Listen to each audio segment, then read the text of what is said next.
له پښتونخوا او پاکستان د افغان کډوالو په جبر ایستلو او د دوی د کورونو او مالونو د لوټ تالان پر ضد د پی ټی ایم د احتجاجونو په لړ کې د اپریل پر 22مه د اروپایي پارلمان مخته د پی ټی ایم بلجیم لخوا احتجاجي لاجن وسو.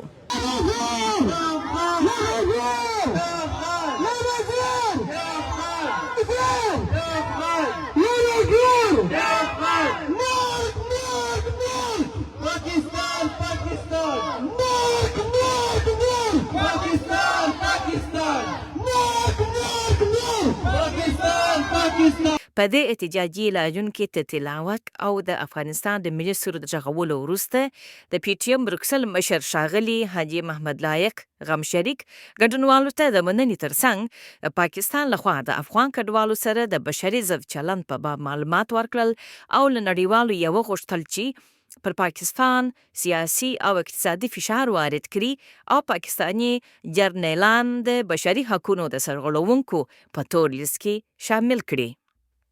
ښاغلي غمشریک له ملګرو ملتونو وغوښتل چې د افغان کډوالو سره په خپلو پلرنیو مینو کې د ژوند د هر راز اسانتیاوو په برابرولو کې مرستې وکړي.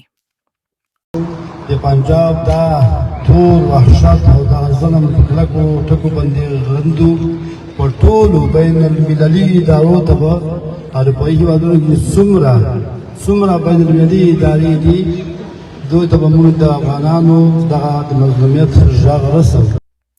ښاغلي غمشریک له ملګرو ملتونو وغوښتل چې د افغان کډوالو سره په خپلو پلرنیو مینو کې د ژوند د هر راز اسانتیاوو په برابرولو کې مرستې وکړي.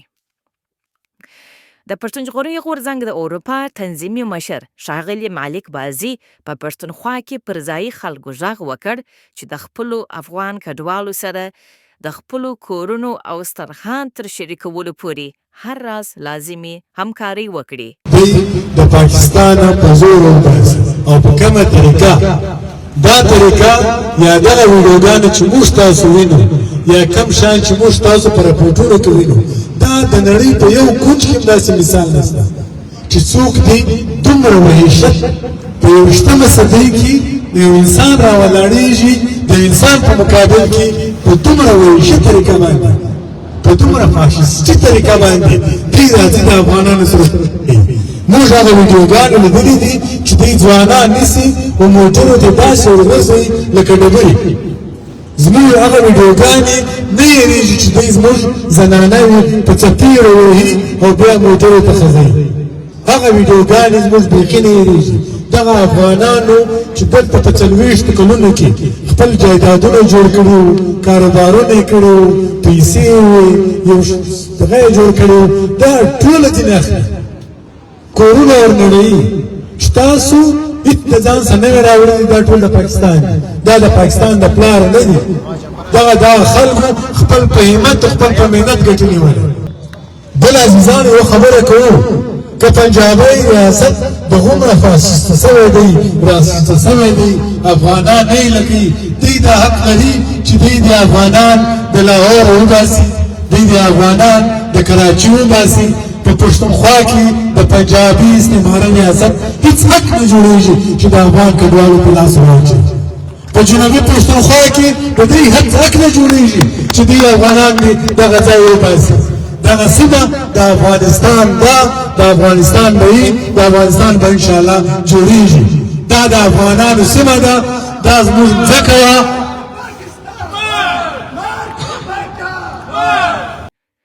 د پی ټی ایم هالند مشر ښاغلي امین پښتون وویل موږ نه وایو چې کډوال دې خپلو سیمو ته نه ستنېږي. زموږ غوښتنه دا ده چې د پاکستان دولت دې د دوی کورونه، دوکانونه او مالونه نه چوروي او د دوی سپکاوی دې نه کوي. پاکستان لسګونه کلونه د افغانانو سره د ورورولۍ په نوم غداري، د مسلمانۍ په نوم منافقت او د بشریت په نامه ظلم او جبر کړی دی. تل یې د افغانانو د مجبوریت څخه د ځان په نفع مغرضانه استفاده کړې ده. پاکستان همیش د افغانانو سره ټول نړیوال سیاسي، بشري او اسلامي اصول تر پښو لاندې کړي دي. کډوالي چې یو غیر نړیواله سیاسي منل شوې پروسه ده، پاکستان د تل په څېر یو ځل بیا غواړي چې پر افغان واکمنو او نړیوالو بشري ټولنو یې د د یو سیاسي فشار په ډول وکاروي. موږ په کور دننه افغانان نه یوازې دا چې د کډوالو د بیرته ستنولو مخالفت نه کوو، بلکې پر وخت او ژر تر ژره د دا پروسې په نړیوالو اصولو د ترسره کېدلو غوښتونکي یو. پر وطن د واکمنو او ټولو حقوقي او مدني ټولنو څخه مو غوښتنه دا ده چې د افغان کډوالو سره د پنجابي ریاست هغه د غلا، ظلم او جبر ټولې قضیې په هر ډول ممکنه لارو وڅېړي او د پاکستان په وړاندې په نړیواله بشري منابعو کې ثبت کړي. لاریون ته د پیچم انټور پر مشر ښاغلي معلم عبدالقاهر جبارخیل، ښاغلي شیرین ساپي، ښاغلي جاوید احمدزي او یو شمېر نورو ګډونوالو ارزښتناکې ویناوې وکړې. موږ کوم افغانان پښتانه وروڼه چې د پاکستان په ساحه کې پراته دي او په پښتونخوا ساحه کې پراته دي، هغوی سره د پاکستان د پنجاب د ریاست لخوا نه داسې بېرحمانه او داسې بې انصافه چې هغه د بین المللي قانون خلاف هم دا ظلمونه ترسره شول.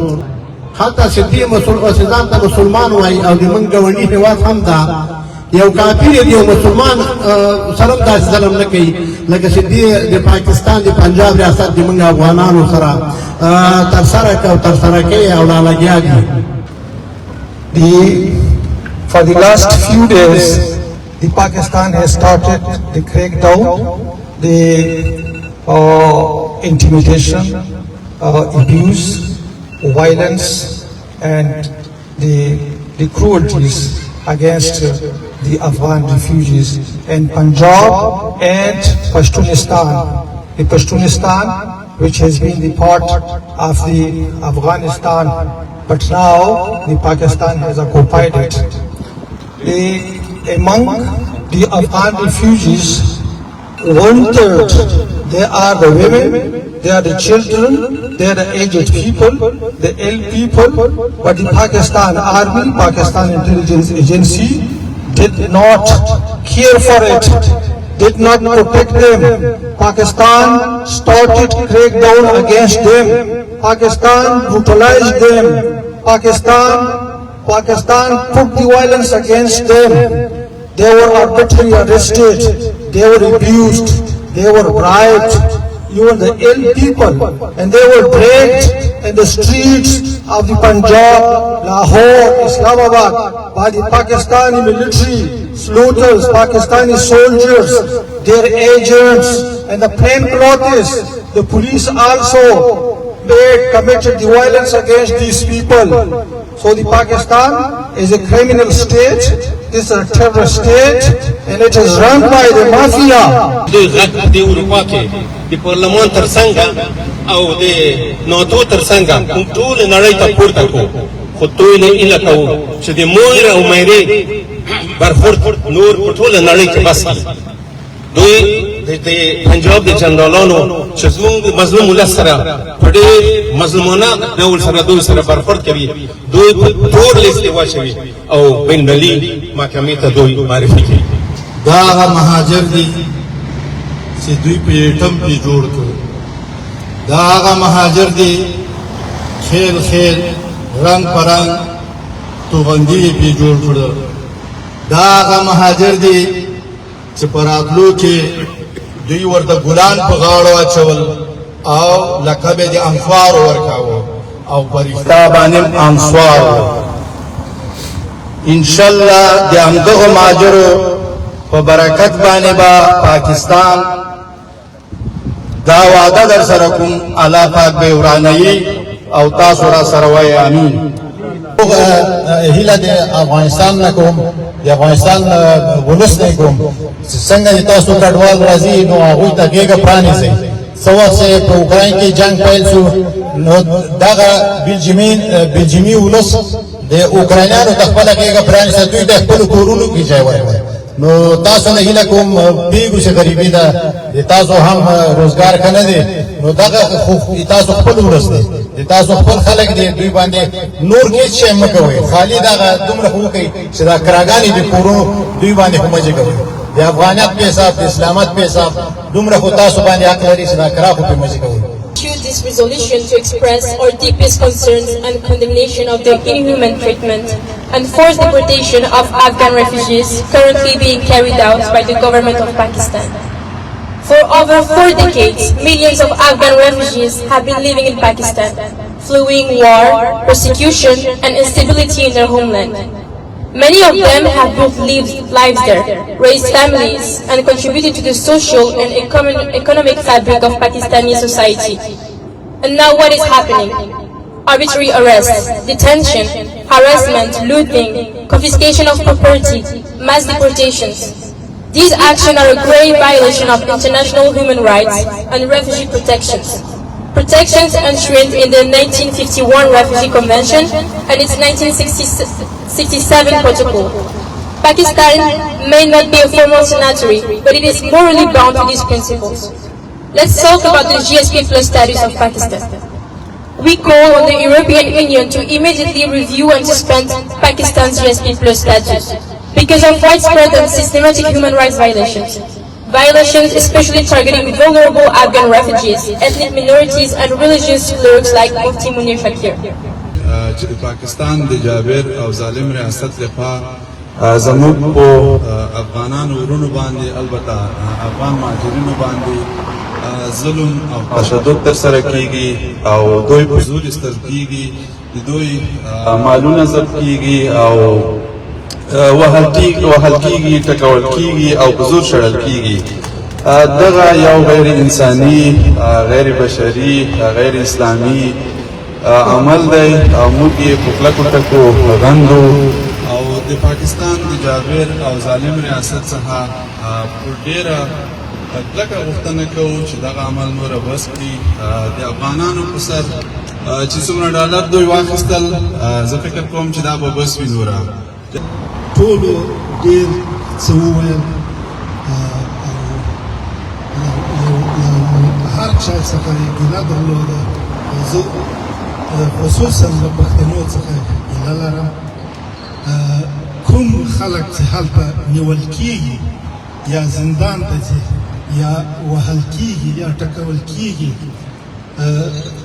دا ټول خپل پښتون یې کوي پنجابی به نه وي هماغه پښتون به وي په وهه به ټکوي به زندان ته به بیایي ښځې نر واړه ماشومان له دوی څخه به هیله همدا وي چې دا بس کړه نن که په دو باندې دا حال به سبا بېرته په تا باندې د احتجاج پرېکړه لیک ښاغلي انجینر سید حضرت سادات واوراوه چې وروسته به د اروپایي اتحادیه د پارلمان په ګډون د بهرنیو چارو وزارتونو او نړیوالو بشري سازمانونو ته هم ولېږل سي. Plus profonde préoccupation est notre condamnation des traitements inhumains et de la déportation forcée des réfugiés afghans actuellement pratiquée par le gouvernement pakistanais. Pourtant, des millions de réfugiés afghans vivent au Pakistan depuis plus de 4 décennies, fuyant la guerre, la persécution et l'instabilité dans leur pays d'origine. Nombre de ces réfugiés ont construit leur vie, élevé des familles et contribué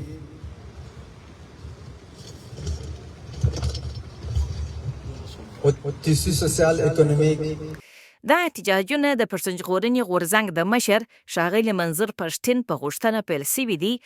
لومړی هغه یې د پی ټي ایم جرمني لخوا په فرانکفورټ کې جوړ سو، دوهم د هالند د پی ټي ایم لخوا د هالند پارلمان مخ ته او همداسې د فنلند په هلسنکي، د ډنمارک په اوغوس او د کاناډا په تورنټو او کالګري ښارونو کې د پاکستان د دې بشري ضد جنایت پر خلاف احتجاجونه وسول. د اپریل پر 22مه به د برطانیې پارلمان مخ ته او د برطانیې د نورو ښارونو په ګډون د امریکا په بېلابېلو ایالتونو او د نړۍ په یو شمېر نورو هیوادونو کې هم دا ډول احتجاجونه کیږي. پی ټي ایم په ټوله نړۍ کې پر افغانانو او بشرپالو خلکو غږ کوي چې د افغان کډوالو پر وړاندې د پاکستان د بشري ضد چلند پر وړاندې غږ پورته کړي چې افغانان له روان ظلم او کړاو خلاص او که چیرې افغان کډوال وغواړي په خپله خوښه په ډېر عزت خپلو پلرنیو مېنو ته ستانه سي. چې حضرت محمد صلی الله علیه وسلم د اصحابو سره مدینې ته هجرت وکړي، ارڅارو هغوی دپاره خپل کورونه خالي کړل. زمونږ د پنجاب نه هېڅ ګیله نشته. زمونږ د پنجاب د فوج، د پاکستان فوج، دا د افغانانو، دا د پښتنو، دا د کشمیریانو، دا د بلوچو دشمن دی. دوی د ټولو قومونو ته د غلامانو په نظر ګوري. نو موږ به د پاکستان د فوج نه څه د خیر تمه لرو. زما ګیله د پښتونخوا د هغه عالمانو نه ده، زما ګیله د پښتونخوا د هغه ملایانو نه ده چې دوی به په جومات کې ناست ول او د جهاد فتوا به یې ورکوله چې په افغانستان کې جهاد فرض دی او دا خلک چې دلته راغلي دا زموږ ورونه دي، په اسلام کې سرحد نشته. نن دغه د پښتونخوا دغه پیسه پرست ملایان ولې خاموشه دي؟ زما همداسې ګیله د پښتونخوا د قومي پښتني سیاستمدارانو نه هم ده چې دوی په 80 کاله دغه نارې ویلې چې لر او بر یو افغان، یوه خاوره او موږ یوه وینه یو. نن د پاکستان د فوج په دغو کړنو باندې هم عالمان خاموشه دي او هم سیاسون خاموشه دي. او همداسې د کابل کې ناست چارواکو ته زه دا وایم، ستاسې نن د افغانستان چارواکي تاسو د خدای په وړاندې، تاسو د تاریخ په وړاندې مسؤلیت لرئ چې د پاکستان دغه عمل وننګوئ، ویغندئ او نړیوالو سره خپل اندېښنې شریکې کړئ. کنې تاسو به په تاریخ کې کنې تاسو د راتلونکي د افغان تاریخ هېڅوک به ونه بخي. د افغانانو تاریخ ډېر بې رحمه تاریخ دی. موږ تر اوسه شاه شجاع د بچي په موضوع کې دی چې شاه شجاع د قوم او وطن سره څه کړي، خدای ناخواسته پاکستان کې پښتانه سیاستوال، پاکستان کې پښتانه عالمان او په کابل کې ناست چارواکي به د پښتنو راتلونکي تاریخ کې دا به د تاریخ ډېرې بدې څېرې وي که دوی خپل مسؤلیت ادا نه کړي. زه خپلې خبرې نه اوږدوم، دلته زموږ ډېر مشران دي، هغوی به هم خبرې کوي. په اخره کې زه بیا په نړیوالو ټولنې، په اروپایي اتحادیه په دوی غږ کوم چې جیس پرس د پاکستان ته دغه امتیاز د پاکستان نه واخیستلی شي. پاکستاني جنرالان د خبردو ځلې کوم، دوی باید په تروریستي لیست کې واچولی شي، دوی باید د دنهاغ محکمې ته راکش کړی شي. دوی د پښتنو جنوساید کړی دی، دوی د پښتنو تورسري